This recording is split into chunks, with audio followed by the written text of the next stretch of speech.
If you're wondering how to migrate a Twitter account to X, the answer is actually very simple. You do not need to migrate anything at all. Twitter has already been rebranded to X, and all existing accounts were automatically transferred over to the new platform. That means if you had a Twitter account before, it is now your X account. There is no separate migration process, no special transfer tool, and no extra setup required.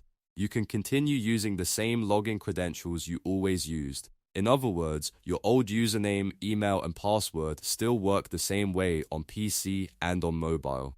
So if you were looking for a long process or a complicated account switch, you can relax, it is already done for you.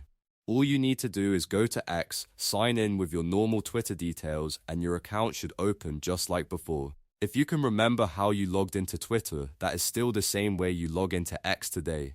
This is one of the easiest platform transitions because the company handled the change in the background for users, so there is no need to create a new account unless you want a brand new profile. Your existing account, followers, posts, messages, and profile information were carried over automatically. If this saved you time and cleared things up, please hit the like button and subscribe for more quick tech tutorials. And that's it, your Twitter account is already on X, so no migration is needed at all.